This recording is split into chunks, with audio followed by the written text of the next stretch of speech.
Halo sahabat semua, Assalamualaikum warahmatullahi wabarakatuh. Jumpa lagi bersama saya Ahmad Fadahila di channel NLP Motivasi. Oke, nah para sahabat semua, teman-teman, di video kali ini kita akan membahas tentang kekuatan motivasi, ya. Kekuatan motivasi yang mendorong kita untuk action, meraih apapun yang kita inginkan agar hidup kita semakin sukses dan berhasil. Oke. Nah, namun sebelum itu, supaya Anda bisa mendapatkan manfaat yang sangat banyak, maka terlebih dahulu Anda bisa like dan share video ini, dan tak lupa juga subscribe, ya. Oke sahabat, mari kita bahas tentang kekuatan motivasi. Sesungguhnya apa sih motivasi itu? Apakah hanya sekedar dorongan? Ya, misalkan Anda didorong untuk melakukan sesuatu, Anda didorong untuk melaksanakan kegiatan, atau Anda disuruh untuk bekerja dan lain sebagainya. Apa sebetulnya motivasi itu? Begini, kalau saya dulu waktu ikut pelatihan pemberdayaan diri, trainer saya bilang motivasi itu adalah alasan yang mendasar dan masuk akal. Nah, itu baru motivasi, ya. Alasan yang masuk akal dan mendasar, itulah motivasi yang sesungguhnya. Jadi motivasi itu bukan sekedar mendorong, ya, bukan sekedar Anda misalkan dimotivasi orang, ayo kamu bisa, kamu pasti berhasil, kamu pasti bisa melakukan ini dan itu. Bukan cuma itu motivasi. Atau Anda ikut pelatihan motivasi dari seorang motivator terkenal, ya, misalkan, kemudian Anda dikasih tips, dikasih saran, dikasih berbagai macam motivasi, ya, dorongan untuk sukses. Nah, sebetulnya semua motivasi semacam itu yang bagus adanya, namun sifatnya nggak bisa permanen, ya. Artinya kita butuh dosis yang lebih tinggi. Nah, maksudnya begini, misalkan saya motivasi, ayo Anda harus sukses, Anda bisa menjadi orang yang berhasil, Anda bisa menjadi orang yang penuh dengan prestasi. Nah, ini adalah motivasi. Secara sekilas Anda pasti termotivasi, namun tidak bisa permanen. Artinya nggak bisa selamanya, ya. Maka butuh dosis yang lebih tinggi lagi. Misal Anda butuh seorang motivator yang terkenal, butuh seorang pelatih yang hebat untuk memotivasi Anda, ya. Nah, akan tetapi pada dasarnya setiap orang bisa memotivasi dirinya sendiri, ya. Setiap orang bisa memotivasi dirinya sendiri tanpa seorang motivator, tanpa seorang pelatih sekalipun, bahkan tanpa dukungan orang lain sekalipun, bisa memotivasi dirinya sendiri dan bisa meraih keberhasilan yang dia inginkan. Nah, bagaimana? Nah, di sini menariknya, kalau Anda pernah belajar ilmu NLP atau Neuro Linguistic Programming, akan diajarkan di sana. Namun kali ini izinkan saya memberikan Anda beberapa tips motivasi diri yang murni dari dalam diri Anda sendiri, ya, bukan dimotivasi orang, ya, atau bahkan tidak dimotivasi oleh motivator terkenal sekalipun. Namun Anda dimotivasi oleh diri Anda sendiri. Bagaimana caranya? Begini. Motivasi itu Anda harus bisa menemukan suatu alasan yang kuat, logis, yang masuk akal untuk melakukan suatu tindakan. Ya, misalkan Anda ingin kuliah S2 sampai S3 profesor. Nah, untuk mencapai ke sana, kita butuh motivasi yang kuat, yang masuk akal, yang logis untuk meraihnya. Misalkan lagi Anda ingin membangun sebuah bisnis yang besar, ya, Anda butuh suatu motivasi dari dalam diri Anda, ya.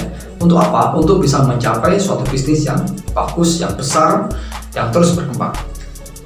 Kalau Anda seorang mahasiswa atau seorang pelajar, Anda ingin mencapai prestasi yang bagus, nilai yang gemilang, kemudian menjadi seorang sarjana yang berkualitas, maka Anda juga butuh motivasi, butuh alasan yang masuk akal, butuh alasan yang sangat mendasar, seperti itu. Bagaimana? Nah, begini caranya. Yang pertama, temukan motivasi Anda untuk menghindari penderitaan atau motivasi untuk mendekati kenikmatan. Ya, saya ulangi lagi, ya. Motivasi untuk menghindari kesengsaraan atau menghindari penderitaan atau motivasi untuk mendekati suatu kesenangan, mendekati kebahagiaan atau kenikmatan yang ingin Anda raih. Nah, sifat dasar manusia itu bagaimana sih? Sifat dasar manusia itu ya secara psikologis, manusia itu hanya mencari nikmat dan menghindari sengsara. Seperti itu ya. Saya ulangi lagi ya supaya Anda paham ya. Secara psikologis manusia itu hanya mencari nikmat dan menghindari sengsara. Seperti itu. Contohnya apa? Anda kerja, Anda pasti tidak ingin keluarga Anda tidak makan kan ya. Anda tidak mau Anda kelaparan, Anda tidak mau Anda miskin, ya kan? Nah, itu motivasi menghindari sengsara. Ya, ada lagi motivasi Anda yaitu supaya saya bisa sukses, supaya saya bisa kuliah, supaya saya bisa mencukupi anak dan keluarga. Itu juga motivasi, yakni motivasi yang mengarah pada mendekati kenikmatan. Nah, jadi di dalam NLP ya atau Neuro Linguistic Programming itu diajarkan arah motivasi, yaitu arah motivasi menghindari sengsara atau arah motivasi mendekati kenikmatan. Nah, ini setiap orang berbeda ya.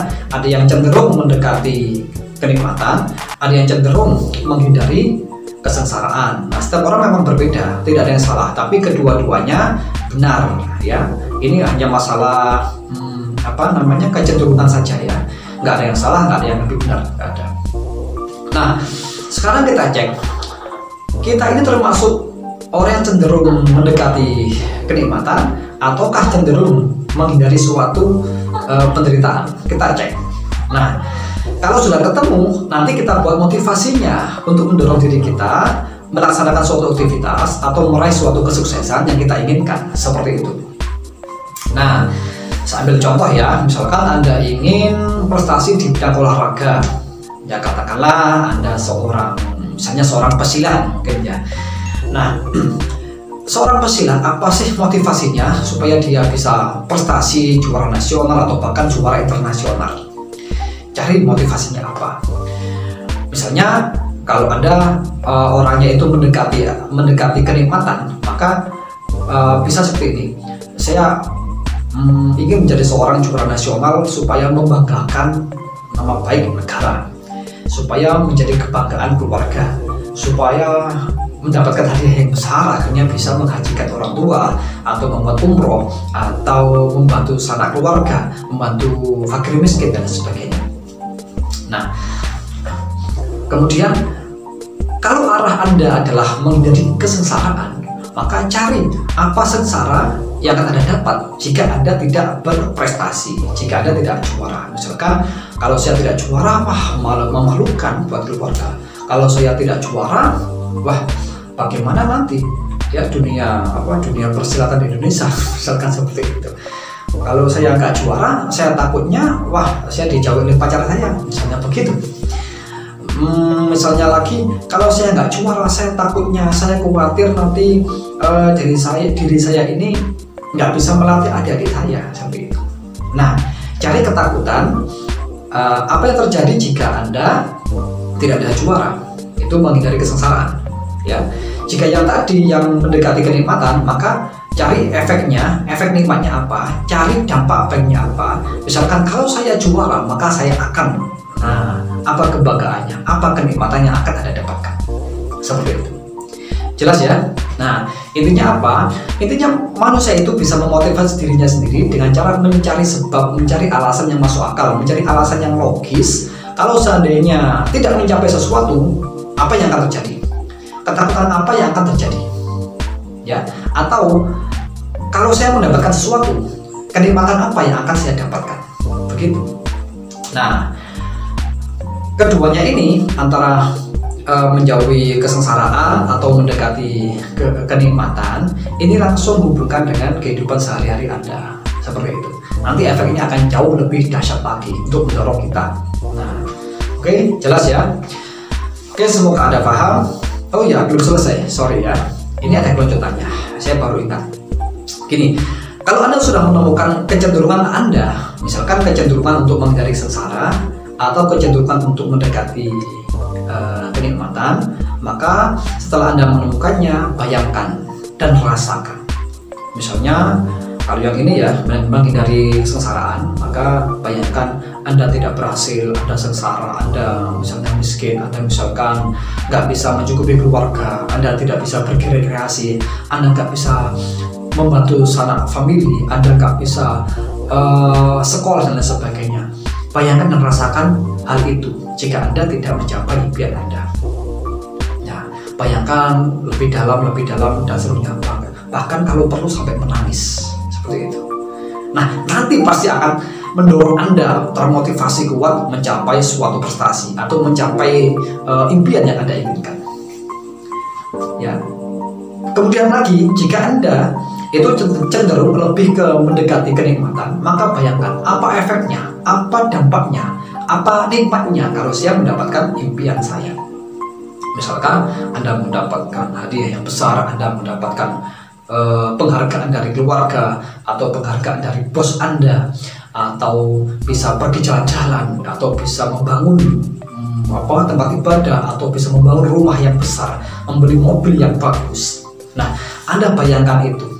Kemudian hubungan dengan kehidupan Anda, betapa nikmatnya. Anda bayangkan lebih dalam begitu sampai Anda tersentuh, sampai terenyuh hati Anda. Ya akhirnya apa? Anda termotivasi, Anda terdorong, ya, karena memiliki alasan yang kuat, alasan yang logis, alasan yang masuk akal, yang mendasar sekali. Akhirnya Anda terdorong untuk mencapai suatu keberhasilan yang Anda inginkan, seperti itu. Nah, itulah dua jenis motivasi yang mana kita sendiri bisa menggalinya. Oke, cukup sekian ya, semoga Anda paham, dan jangan lupa Anda subscribe terlebih dahulu, Anda like, share, dan juga komen ya. Oke, sampai ketemu lagi, sampai jumpa. Assalamualaikum warahmatullahi wabarakatuh.